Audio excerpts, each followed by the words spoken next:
Welcome. I have a feeling you're here because you're on a search, not just for the next milestone, the next level of success, but for something deeper, a sense of meaning within that success. Let's begin this exploration together. And I want you to really sit with this question for a moment. Just let it rest in your mind.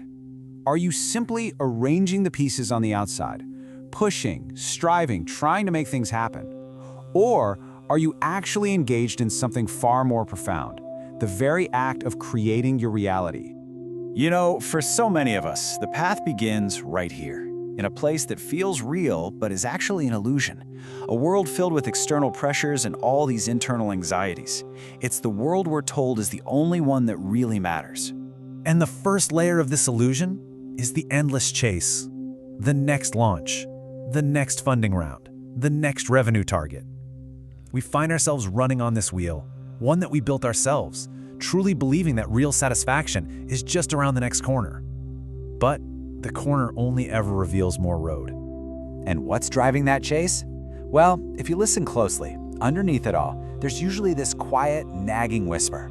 It's the fear of not being enough, of not having enough. And this sense of lack becomes the fuel for the hustle. But it's a kind of fuel that always leads to burnout, because it comes from a place of emptiness.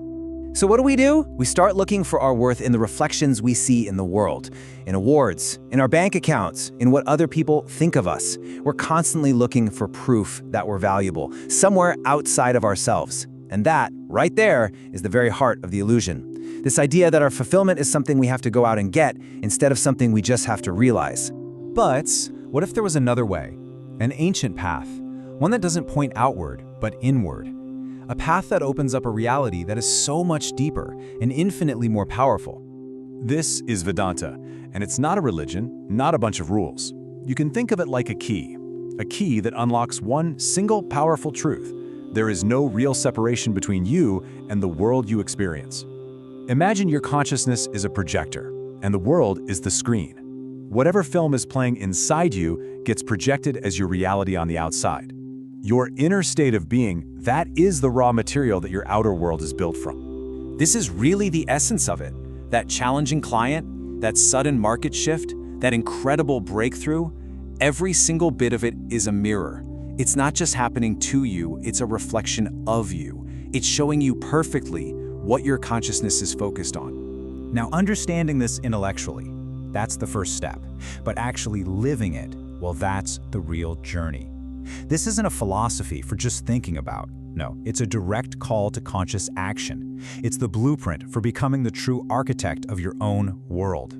And the process is, well, it's simple, but it's incredibly profound. First, redefine opportunity. This means you stop looking for it out there. It's not some lucky break you have to wait for. Instead, you realize opportunity is a state of awareness you cultivate in here. It's about seeing possibility where everyone else sees a wall. Second, act from presence. Your actions start to come from a place of quiet clarity, not from that old reactive fear. Here's a little practice you can try. Before your next big decision, just pause. Take 3 slow, deep breaths and ask yourself, is this choice coming from a feeling of vision and expansion or a feeling of fear and lack? And third, persist with faith. Now, this isn't just blind hope. It's a deep, settled knowing that the vision you hold so clearly within your consciousness, it has no choice but to take form in your reality. So, let's see what this actually looks like. Imagine 2 entrepreneurs. Both are facing the exact same situation, a world that seems to have no openings, no opportunities at all. The entrepreneur who's caught in that scarcity mindset, they only see closed doors, so they wait, they complain. Their actions are driven by fear. They are, in a way, a victim of their world. But the Vedantic visionary, they see things differently. They understand the world is a reflection. So when they see no door, they don't wait for one to show up. They close their eyes, they visualize the door. They feel the reality of walking through it. And then, acting from that place of inner fullness, they just start building. And what happens? Others, drawn by the power of that vision, come to help. The door appears, not because they found it, but because they became it. And here is the most important part.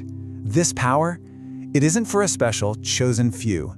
It is your fundamental nature. The whole journey of the visionary entrepreneur is really just a journey back to yourself, back to the silent, powerful creator that already exists within you.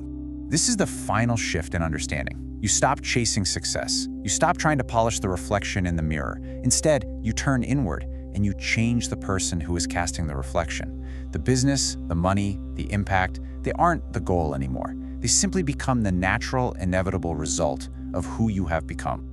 And so I ask you again, but with this new understanding, the power to create doesn't live in what you do. It lives in who you are. Your consciousness is the creative force of your universe. So, what reality will you choose to create today?